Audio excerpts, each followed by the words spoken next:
ماشاء اللہ لا حول ولا قوة الا باللہ العلی العظیم۔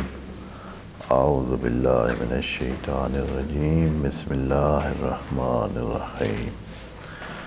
الحمد للہ وکفی والصلاة والسلام علی عبادہ الذین اصطفیٰ، اما بعد، رب اشرح لی صدری ویسر لی امری واحلل عقدۃ من لسانی یفقہوا قولی، وقل رب ادخلنی مدخل صدق واخرجنی مخرج صدق واجعل لی من لدنک سلطانا نصیرا۔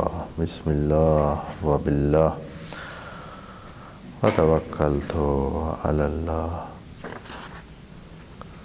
قال اللہ تبارک و تعالی فی سورۃ آل عمران، آیت نمبر 135۔ اعوذ باللہ من الشیطان الرجیم، بسم اللہ الرحمن الرحیم۔ والذین اذا فعلوا فاحشۃ او ظلموا انفسهم ذکروا اللہ فاستغفروا لذنوبهم ومن یغفر الذنوب الا اللہ ولم یصروا علی ما فعلوا وهم یعلمون اولئک جزاؤہم مغفرۃ من ربہم وجنات تجری من تحتها الانہار خالدین فیہا ونعم اجر العاملین۔ صدق اللہ العظیم۔ اس آیت کا پہلا حصہ کل عرض کر دیا تھا کہ خدا کریم متقین کے صفات کا ایک دوسرا پہلو، ایک تو ہے نا کہ ان کا مثبت پہلو کہ وہ ذرہ اور ذرہ میں انفاق کرتے ہیں، غیظ کو کظم کرتے ہیں اور لوگوں کو غلطیوں پر معاف کرتے ہیں۔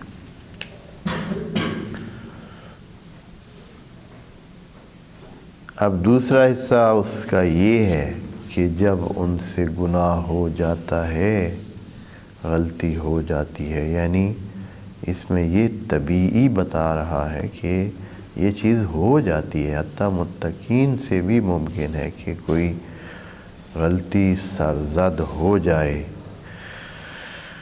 تو اس کا توڑ وہ یہ ہے کہ ذکر اللہ، اس کا فوراً اللہ کی یاد آ جاتی ہے، یعنی دل میں اتنی نورانیت ہوتی ہے یا دل میں اتنی طہارت ہوتی ہے کہ جو ہی غلط کام ہوتا ہے ان سے تو وہ فوراً ان کے اس روح کی پاکیزگی کو متاثر کرتا ہے اور الارم بج جاتا ہے، خبردار یہ تو نے کیا کر دیا ہے، غلط ہو گیا، فوراً اللہ کی طرف ان کا ہو جائے۔ جیسے انسان میں سمجھانے کے لیے عرض کر رہا ہوں، جیسے فرض کریں کہ ایک بندہ اگر کسی مشکل حالات میں آ جائے، فرض کریں کہ اپنے بچوں سے دور ہے، مشکل حالات میں کہیں آ گیا ہے، تو اب اس کو جو ہے فرض کریں لگ رہا ہے کہ وہ شاید یہاں سے اب واپس جا سکے یا نہ جا سکے، تو اس کو یاد آ جائے گی، کیا آئے گا ذہن میں، آئے گا کہ وہ میرے بچے، میرے گھر، میرے بیوی، میرے آس پاس والے لوگ، ماں باپ، یہ اس کو یعنی اس چیز کی طرف ہوگی کہ میرا اگر میں ادھر سے واپس نہ گیا یا میں ادھر سے پھنس گیا یا میں ادھر، تو ان کے بارے میں اس کو ذہن میں آئے گا کہ کیا بنے گا۔ وجہ یہ ہے کہ وہ اس کے لیے بہت مہم اثاثہ ہوتے ہیں، بہت مہم ہوتے ہیں۔ تو اس طرح تو اللہ اگر کسی کے لیے مہم ہے، اگر وہ اللہ کو اہمیت دیتا ہے اور سمجھتا ہے کہ رب اس پر ناظر ہے اور ہر وقت اس کے ذہن میں یہ بات ہے، تو اب جب اس سے غلطی ہوتی ہے تو اس کو احساس ہو کہ اس کے سامنے کیسے پیش ہوگا، کیسے وہ کس زبان سے، اسی زبان سے جس سے یہ بری بات کی ہے، اسی زبان سے وہ کیسے نماز میں الحمدللہ رب العالمین کہے گا، اس نجس اور نحس زبان سے وہ کیسے وہ یہ بات کرے گا، یا ان آنکھوں سے کیسے وہ جو ہے اس کا سامنا کرے گا، یا ان فرض کریں کانوں سے وہ کیسے وہ اپنی آواز الحمدللہ رب العالمین کی سنے گا۔ تو یعنی اس کو ایک احساس شرم، احساس ندامت ہوتا ہے۔ ذکر اللہ فوراً فاستغفروا لذنوبہم، اور پھر وہ کیا کرتے ہیں، صرف اتنا نہیں ہے بلکہ پھر التجا میں آ جاتے ہیں۔ صرف یہ نہیں کہ بس یاد آ گیا ٹھیک ہے جی ختم ہو گیا، نہیں، بلکہ وہ پھر کوشش کرنا شروع کر دیتے ہیں کہ اللہ سے استغفار کریں، کہیں کہ اللہ یہ جو ہم میں نقص پڑ گیا ہے اس کو دور فرما، اس میں ہماری مدد فرما، اس کو کور فرما، اس کو چھپا دے، ختم کر دے۔ غافرہ کا معنی یہ فاستغفروا لذنوبہم، اس لفظ کو دھیان سے دیکھیں کیونکہ یہ ذنوب، اچھا ذنوب کا معنی پہلے کریں۔ ذنوب کہتے ہیں اس کا جو پہلے ابتدائی معنی ہے لغوی معنی، وہ یہ کہ یہ جو ذنب ہوتا ہے یعنی دم ہوتی ہے، یعنی کسی چیز کے آخر میں ایک اس کا حصہ ہے، اس کا دم ہے جو پھر تھوڑی سی لمبائی میں ہوتی ہے، تو دم کو کہتے ہیں۔ بس محوری معنی اس کا یہ بنتا ہے کہ کوئی چیز جو کسی کے پیچھا کرے اور تھوڑی ایسے لمبائی میں، یعنی کچھ ٹائم تک اس کا پیچھا کرے، اس کے ساتھ چلے، بدنامی کا باعث بنے۔ اب دم حیوان کے لیے تو بدنامی نہیں ہوتی، لیکن جب انسان کے پیچھے ایک چیز چل رہی ہے، اس کا پیچھا کر رہی ہے، اس کے ساتھ چلتی ہے، تو یہ ذنب ہے۔ اب ذنب چھوٹا بھی ہو سکتا ہے، بڑا بھی ہو سکتا ہے، یعنی ایک ذنب ہے جو فرض کریں کہ اللہ کی نظر میں بھی گناہ ہے اور انسانوں کی نظر میں بھی وہ بری چیز ہے۔ ایک چیز ہے جو اللہ کی نظر میں نہیں ہے، گناہ نہیں ہے، لیکن انسانوں کی نظر میں وہ، مثلا فرض کریں ایک بندہ ہارا ہے، دو بندوں کی کوئی مسئلہ ہوا ہے، تو ایک بندہ فرض کریں کہ ہار گیا ہے تو لوگوں میں ہوگا کہ یہ ہارا ہوا ہے، یا فیل ہوا ہے، مثلا ایک بندہ فیل ہوا ہے، وہ فیل ہونا بھی کیا ہے، ایک ذنب ہے۔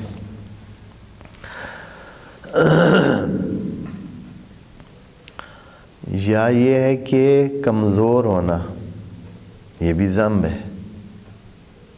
یا یہ ہے کہ لوگوں کی طرف سے انسان کو تکلیف دینا اور اس کے بابت اس کا کچھ نہ کر سکنا، وہی کمزوری سمجھے، یہ بھی ذنب ہے۔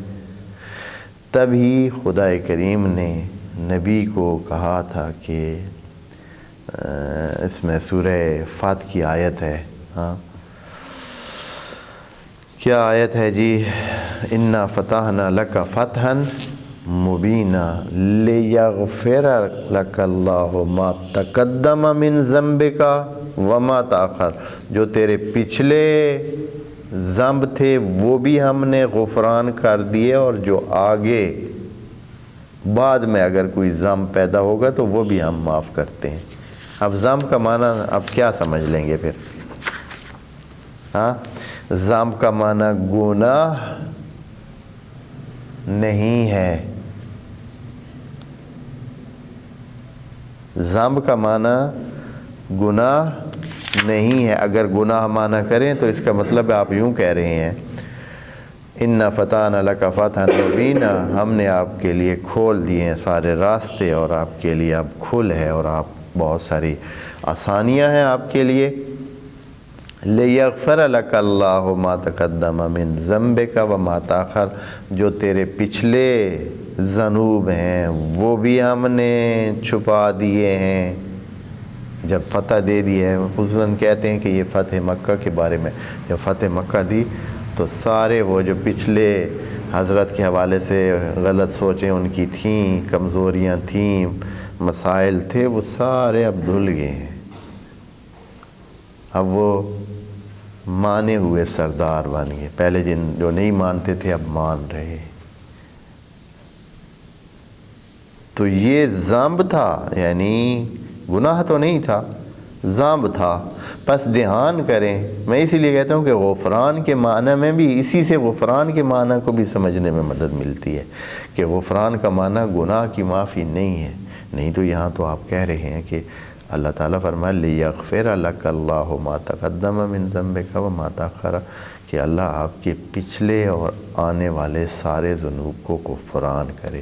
تو اس کا اگر معنی گناہ لیں ذنب کا، اور ادھر غفران کا معنی بھی گناہوں کی معافی لیں، تو اس کا مطلب یہ ہے کہ اللہ نبی کو یوں فرما رہا ہے کہ تیرے پچھلے گناہ بھی ہم معاف کر دیتے ہیں، اور جو تو آگے کرے گا وہ بھی ہم معاف کر دیتے ہیں۔ مزے کی بات یہ ہے کہ نبی کو چھوٹ اللہ دے رہا ہے کہ بعد میں بھی تو جو گناہ کرے گا نا، تو وہ بھی کیا کروں گا میں، وہ ابھی سے ہی معاف ہے۔ یہ معنی کیسے ہو سکتا ہے؟ نہیں ہو سکتا۔ پس نہ غفران کا وہ معروف معنی ہے جو سب کرتے ہیں کہ گناہوں کی معافی، نہ ہی ذنوب کا معنی وہ ہے جو بہت سارے اذہان میں موجود ہے کہ ذنوب یعنی گناہ، ذنب کا معنی گناہ نہیں ہے۔ ذنب وہ چیز جو انسان کا پیچھا کرے، یہ چیز جو ہے وہ گناہ بھی ہو سکتا ہے، گناہ بھی ہو سکتا ہے اور گناہ سے پس معنی وسیع تر ہے۔ ذنب کا معنی ہر وہ چیز جو آپ کی بدنامی کا باعث بنے، آپ پر داغ لگا ہوا ہو، آپ پر جو ہے وہ آپ کے لیے بے احترامی کا باعث بنے، تو یہ ذنب ہے۔ تو اللہ تعالیٰ سے انسان مانگتا ہے کہ وہ کیا کرے، فاستغفروا لذنوبہم۔ یہ لوگ جب اب کوئی ان سے غلطی ہوگی، کوئی فاحشہ ہو گئی، کوئی انہوں نے اپنے اوپر ظلم کیا، تو یہ لوگ اس کمزوری کو دور کرنے کے لیے اللہ سے استدعا کرتے ہیں اپنے یہ جو ذنوب ہیں۔ اب جو کوئی خرابی ہوگی تو یقیناً یہ ذنب بن جائے گا، گناہ بھی ہو سکتا ہے اور ذنب بھی ساتھ ہو سکتا ہے، اس لیے کہ یہ پیچھا کرتا ہے ان کا۔ ہاں، پیچھا یہاں تک صرف یہ نہیں کہ لوگوں میں ہو، جب انسان کا ذنب ہوتا ہے کوئی ایسا جو گناہ ہو، تو بعض اوقات ہو سکتا ہے آخرت تک انسان کا پیچھا کرے اور آخرت میں بھی اس کو کیا ملے، سزا ملے۔ تو پس ذنب ایک وسیع معنی ہے، اس میں گناہ بھی شامل ہے لیکن صرف گناہ نہیں ہے۔ جس طرح کہ غفران بھی اس کا معنی گناہوں کی معافی بھی ہے لیکن صرف گناہوں کی معافی نہیں ہے، بلکہ اس سے وسیع تر بہت ساری دوسری کمزوریوں کو دور کرنا بھی غفران کے معنی میں شامل ہے۔ خود اس لفظ کا آپس میں رکھنا یہ دلیل ہے کہ ان کا معنی وہی ہے جو قرآن نے بار بار کہا ہے۔ اچھا، اور اسی لیے اس آیت میں، سورہ بقرہ کی آیت میں دونوں لفظ استعمال ہوئے ہیں، فاغفر لنا وارحمنا واعف عنا فاغفر لنا ذنوبنا۔ وہ کہ بھائی دونوں ہی لفظ، عفو کا معنی جو ہے نا وہ گناہوں کی معافی ہے، عفو کا معنی گناہوں کی معافی ہے، گناہوں کے بارے میں ہی ہوتا ہے، اور یہ جو لفظ ہے یہ گناہوں کے بارے میں بھی ہو سکتا ہے لیکن اس سے ہٹ کر اس کے دوسرے وسیع معنی بھی ہے۔ یہ درمیان میں خدا کریم فرماتا ہے وَمَن يَغْفِرُ الذُّنُوبَ إِلَّا اللَّهُ، اے انسانوں کوئی ہے اور اللہ کے سوا جو ذنوب کی معافی دے سکے، ذنوب کو پورا کر سکے، ذنوب کی کمزوری کو دور کر سکے؟ کوئی ہے؟ اور اس کا مطلب ہے کہ خدا کریم اس غفران کو ایک ایسی چیز قرار دے رہا ہے کہ جو صرف اسی کے ہاتھ میں ہی ہے، جیسے خلق ہے، جیسے ملک ہے، تو یہ بھی ایک ایسا کام ہے جو صرف خدا کی خدائی اور ربوبیت حل کر سکتی ہے۔ وَمَن يَغْفِرُ الذُّنُوبَ إِلَّا اللَّهُ، کون ہے جو سب کے جو ہے مسائل پورے کرے، حل کرے اور ان کی کمزوریوں کو دور کرے سوائے اللہ کے؟ اور اس سے پتہ چلتا ہے کہ ٹوٹلی جتنی بھی کمزوریاں ہیں ان کو دور کرنے والا صرف اور صرف اللہ ہی ہے۔ آگے یہ جملہ درمیان میں خدا کریم نے جس کو کہتے ہیں کہ بریکٹ میں کہا ہے، یعنی جملہ معترضہ ہے، بات پیچھے سے چل رہی ہے کہ متقی وہ ہیں جو جب کوئی فاحشہ کرتے ہیں یا اپنے اوپر ظلم کرتے ہیں تو وہ اللہ کو یاد کر کے پلٹتے ہیں اس کی طرف اور پھر اپنے گناہوں کے لیے اللہ سے استغفار کرتے ہیں۔ وَلَمْ يُصِرُّوا، یہ عطف ہے اس پر، اور اپنے گناہوں کو پھر سے نہیں کرتے۔ متقیوں کی علامت یہ ہے، یہ نہیں کہ اچھا متقی ہے پھر بار بار کر رہا ہے، پھر وہ متقی نہیں ہے۔ اگر متقی ہے تو لم یسروا، وہ پھر بار بار ان کاموں کو جو غلط ہیں فاحشہ ہیں نہیں کرتے ہیں۔ بس متقیوں میں اگر یہ ممکن بنایا ہے، خدا کریم نے کہا ہے کہ ان سے گناہ ہو سکتا ہے، غلطی ہو سکتی ہے، لیکن ساتھ دو شرطیں بڑی سخت رکھ دی ہیں کہ ایک تو یہ ہے کہ وہ جلدی واپس آ جاتے ہیں اور اللہ کی طرف رجوع کر کے اس کمزوری کو دور کرنے کی التجا کرتے ہیں۔ نمبر 2، ایسا کام پھر نہیں کرتے، یعنی اصرار نہیں کرتے۔ البتہ اصرار یہ ہے کہ اگر کہیں ان سے نہ چاہتے ہوئے بھی وہ ہو جائے، یا انجانے میں ہو جائے، یا بے بسی میں ہو جائے، یہ کہ انسان کسی حالات کا ایسا پھنس جائے تو وہ اور بات ہے، لیکن اصرار نہیں کرتے ہیں، یعنی ان کا پھر سے اس طرف رجحان نہیں ہے کہ اچھا پھر بھی وہ موقع ملتا نا تو پھر میں کرتا۔ ہاں، جس طرح وہ کہتے ہیں نا کہ ہاتھ پہ دی گل ہے، کہ نہیں ہاتھ پڑتا ہے تو سب تائب ہوتے ہیں کہ اچھا میں تو ایسا کام نہیں کرتا ہوں۔ بھائی جو کر ہی نہیں سکتا ہے، ہاں جب کر نہیں سکتا ہے تو پھر بچنے کا تو کیا، جب کر سکتا ہو تو نہ کرے تو ہے نا۔ اب مجھے اگر گلی میں نوٹ 1000 والا نظر ہی نہ آئے تو میں کہتا ہوں کہ مجھے تو اگر 1000 والا نوٹ میں تو دیکھوں تو میں تو نہیں اٹھاؤں گا۔ یہ تو اس صورت میں کہ مجھے نظر نہیں آتا۔ اگر میں ایک دن دیکھوں کہ پڑا ہے اور کوئی دیکھنے والا بھی نہیں ہے اور پھر میں اس کو چھوڑ کے چلا جاؤں،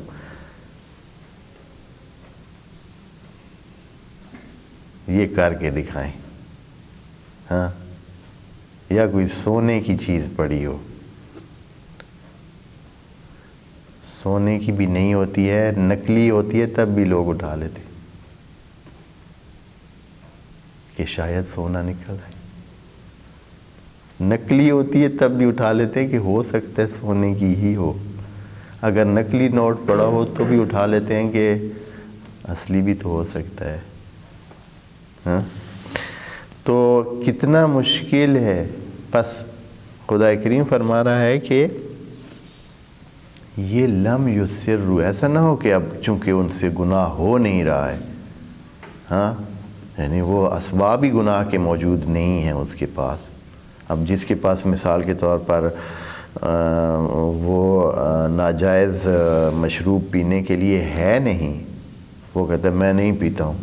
بھائی تو پیتا نہیں ہے اس لیے کہ تیرے پاس ہے نہیں، اگر ہو اویلیبل ہو اور مسئلے ہوں اور تمہیں دلچسپی ہو اور تمہیں تو پھر دیکھنا ہے کہ روکتے ہو یا نہیں۔ یہ چیز ہے۔ تو یہ بڑا مشکل ہوتا ہے کہ جب انسان کے لیے پاسبل ہو ایک چیز اور پھر آدمی اس سے بچے تب۔ اور خدا کریم نے بہت سارے لوگوں کو اس طرح بچایا ہوا ہے کہ ان کے پاس امکان نہیں ہوتا۔ یہ بھی ایک بات بہت مہم ہے۔ اللہ تعالیٰ کا فضل ہوتا ہے، کرم ہوتا ہے کہ بہت ساروں کے سامنے یہ اویلیبل نہیں ہوتا ہے، ممکن نہیں ہوتا، نہیں تو وہ چھوڑتے کسی صورت نہیں ہے۔ وہ پاک پاکیزہ بنے ہوئے ہوتے ہیں اس وقت تک جب تک کیا ہوتا ہے، وہ چیز ممکن نہیں ہوتی۔ اب ممکن ہو، آسان ہو تو پھر پتہ چلے کہ رکتے ہیں یا نہیں رکتے۔ یہ بہت مہم ہے اور یہ خدا کا فضل ہوتا ہے بہت سارے لوگوں پر کہ ان کو وہ چیزیں اویلیبل ہی نہیں ہوتی، نہیں تو انہوں نے رکنا نہیں ہوتا ہے۔ آپ خود اس چیز کا تجربہ، یعنی آپ خود اپنے ذہن میں سوچ لیں کہ بہت سارا آدمی بہت ساری چیزوں کا نہ ہوتے ہوئے بھی ان کے بارے میں سوچ رہا ہوتا ہے کہ اگر یہ ہوتا تو اس طرح کر لیتا، اس طرح کر لیتا، اس طرح کر لے تو اس طرح مسئلہ ممکن ہے حل ہو جائے۔ یعنی انہی کے بارے میں سوچ رہا ہے کہ وہ ہوں کسی طریقے سے جو نہیں ہیں، اور وہ ہیں بھی ناجائز۔ مثال کے تو کتنے پلان بناتا ہے انہی ناجائز سلسلوں کو حاصل کرنے کے لیے، کتنے پلان بناتا ہے۔ طریقہ کار اپناتا ہے کہ اس وقت اس ٹائم پر ایسے میں اس طرح آنے سے، اس طرح جانے سے، اس طرح کرنے سے ممکن ہے کہ وہ سلسلہ حاصل ہو جائے. تو یہ تو اللہ کا فضل ہوتا ہے، بہت خاص کرم ہوتا ہے کہ اس نے اس بندے کو محفوظ رکھا ہوا ہوتا ہے اور اس کو وہ آگے لے جانا چاہتا ہے کہ اگر ادھر جو ہے وہ بندہ خراب ہو گیا اور ادھر ہی ضائع ہو گیا تو اور ہو بھی جا سکتا ہے. وہ چھوٹی سی غلطی انسان کی ساری زندگی کو تباہ کرتی ہے. چھوٹی سی غلطی اس کی احترام کو، اس کی عزت کو، اس کے وَلَمْ يُصِرُّوا عَلَىٰ مَا فَعَلُوا، اور جو کرتے ہیں اس کو پھر سے نہیں کرتے. یہ متقیوں کی علامت ہے. ایسے نہیں کہ بھائی اچھا متقی کوئی کہے کہ اچھا اے اللہ متقیوں کی آپ بات کر رہے ہیں اور پھر کہہ رہے ہیں کہ اذا فعلوا فاحشۃ، وہ فاحشہ بھی انجام دیتے ہیں. لگا ہوا بھی اذا ہے. آپ اذا اور ان کا فاصلہ، ان اور اذا میں فرق تو جانتے ہیں نا. ان لگتا ہے کہ اس میں احتمال ہوتا ہے کہ یہ شاید ہو شاید نہ ہو سکتا ہے ہو سکتا ہو. لیکن اذا تب استعمال ہوتا ہے جب یہ ہو کہ یہ ہونا ہے. صرف وقت کی بات کر رہے ہیں نا، جب یہ ہوتا ہے. کیونکہ معنی میں بھی اتنا فرق ہے. معنی ان کا یہ ہے، اذا کا معنی ہوتا ہے جب اور ان کا معنی ہوتا ہے اگر. اگر کا مطلب یہ ہے کہ ممکن ہے ہو، ممکن ہے نہ ہو. لیکن اذا کا مطلب یہ ہے کہ یہ ہونا تو ہے، صرف وقت کی بات ہے کہ کب ہوتا ہے. تو یہاں بھی کیا لگا ہوا ہے، اذا فعلوا، بس یہ ہونا ہے. یعنی انسانوں سے غلطیاں ہونی ہیں، ہوتی ہیں، ہوں گی. لیکن ہوں گی تو ان کا رد عمل جو ہوگا متقیوں کا یہ ہوگا کہ وہ اللہ کی طرف رجوع کر کے استغفار کریں گے اور پھر وَلَمْ يُصِرُّوا، اس پر اصرار بھی نہیں کریں گے، پھر دوبارہ بھی اس کو کرنے کی طرف نہیں جائیں گے. عَلَىٰ مَا فَعَلُوا، جو انہوں نے پہلے کیا ہے اس طرح پھر نہیں کریں گے. وَهُمْ يَعْلَمُونَ، البتہ شرط لگائیے کہ علم رکھتے ہوئے. اب کیا جانتے ہوئے؟ چاہے یہ جانتے ہوئے کہ وہ کیا چیز ہے، غلط ہے، گناہ ہے. اگر بے علمی میں ہو گیا تو پھر تو ایک علیحدہ بات ہے. پتہ ہی نہیں تھا کہ مال اپنا ہے یا پرایا ہے، مکس ہوا پڑا تھا یا کوئی اس قسم کی صورتحال تھی کہ اس نے اپنا سمجھ کے کھا لیا. یہ علیحدہ بات ہے. علم نہیں ہے تو وہ علیحدہ بات ہے. یا یہ ہے کہ اس کو اس کے گناہ ہونے کا علم نہیں ہے. ایک بندہ ہے جس کو اپنے گناہ کا یہ پتہ نہیں ہے کہ یہ ہے ہی حرام، یہ غلط ہے. وہ مفت میں مال سمجھ کے کھا رہا ہے کہ بھائی یہ تو حلال ہے، یہ تو میرے ابے کا مال ہے، ہاں، یا یہ میرے ماما کا مال ہے. ایسا بعض اوقات نہیں بھی ہوتا ہے، غلطی ہو جاتی ہے. بندہ جس کو اپنا مال سمجھ رہا ہوتا ہے وہ اپنا ہوتا نہیں. تو یہ لا علمی ہے. تو اس طرح اگر ہو جائے تو پھر یہ علیحدہ بات. لیکن جس کو پتہ ہے دونوں زاویے کہ گناہ ہونا بھی اس کا پتہ ہے اور یہ بھی پتہ ہے کہ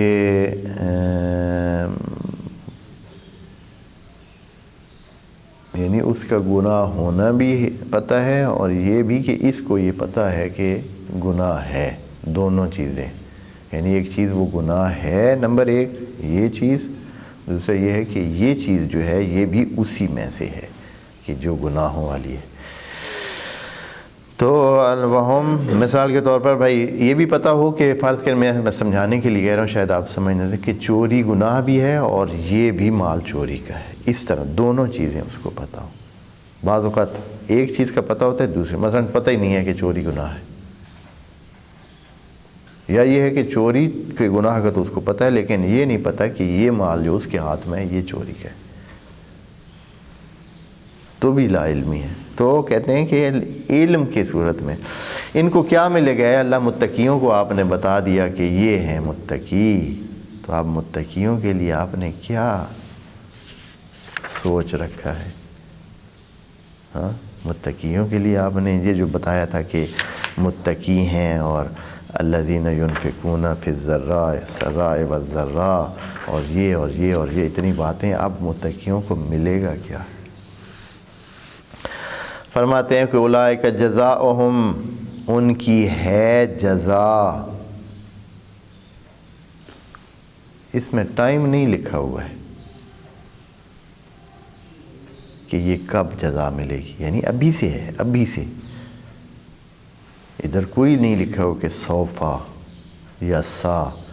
ہاں، اولئک جزاؤہم، ان کی جزا ابھی سے ہے. کیا؟ مغفرۃ من ربکم، اللہ ان کی کمزوریوں کو دور کرے گا. ابھی سے ہی وہ دور ان کی کمزوریاں شروع کرے گا. ابھی سے ہی ان کی جو نقائص ہیں وہ پورے کرے گا. ابھی ہی ان کے گناہ کی طرف جو جانے کی وجہ ہے وہ ختم کرے گا. گناہ کی طرف جانے کی وجہ ہوتی ہے، اس وجہ کو وہ ختم کرے گا. مغفرۃ من ربہم، رب کی طرف سے. آپ جانتے ہیں نا کہ رب جو ہے یہ ہمارے اس دنیاوی زندگی سے مربوط لفظ ہے. آخرت میں تو اللہ کے جو نام استعمال ہونے ہیں وہ چاہے حسیب ہو، چاہے ذل انتقام ہو، چاہے دوسرے ہو، چاہے وہ جو جنت میں بھیجنے والے دوسرے رحمان ہے، رحیم ہے، پتہ نہیں کیا ہے، دوسرے بہت سارے ناموں سے وہ وہاں اس کے وہاں ربوبیت جو ہے وہ مزید اب ربوبیت کہ اب نہیں، اب حساب ہے، اب ربوبیت جو ہے وہ بھی ہے. ہر چند رب العالمین تو وہی ہے کہ ہر چیز اسی کی سے چل رہی ہے اسی. لیکن یہ ہے کہ یہ عنوان جیسے جس طرح ابھی ہمارے اوپر فٹ آتا ہے اور ہماری تمام زندگی اس رب کے لفظ سے مربوط ہے، آخرت میں اللہ کی جو دوسری صفات ہیں وہ زیادہ آگے ہوں گی. پھر ابھی ادھر خدائے کریم ہمارے اس تمام، یعنی اب اس وقت ہم کسی چیز کی ہمیں اور خواہش نہیں ہوگی کہ ابھی ہمیں اللہ یہ دے، دنیا والی چیزیں یا جو ہماری ضروریات ہیں. وہاں اب ہم اللہ کے کھاتے میں ہوں گے کہ اللہ نے ہمارے ساتھ کیا کرنا ہے. وہاں ہماری مرضی نہیں چلے گی. تو ولم یسر ولا مفا. اچھا، اولئک جزاؤہم مغفرۃ من ربہم وجنات. اچھا، اس لیے وجنات. اب یہاں دو چیزیں ذکر کی. مغفرۃ من ربہم کہ رب کی طرف سے مغفرت ابھی سے ہی شروع ہو جائے گی، اور بالمعال یہ مغفرت ان کو کدھر لے جائے گی؟ جب ان کی کمزوریاں دور ہو جائیں گی، گناہ کرنے کی چاہتیں ختم ہو جائیں گی، نافرمانیوں سے وہ بچ کے چلے جائیں گے، صراط مستقیم پر رہیں گے، تو جنت میں تو جائیں گے. یعنی اچھائی ان کو، آخرت والی اچھائی تو ملے گی ہی، اس وجہ سے کہ وہ ادھر ان کی جو کمزوریاں ہیں اللہ نے دور کر دی ہیں. اب وہ غلط راستے پر ہیں ہی نہیں، تو نتیجہ یہ نکلے گا کہ ان کا آخرت کا فائدہ بھی ہوگا. لیکن اس کا معنی یہاں سے ہی اللہ کی ربوبیت ان کے حال پہ شامل ہوگی. اور کیا ہے وہ؟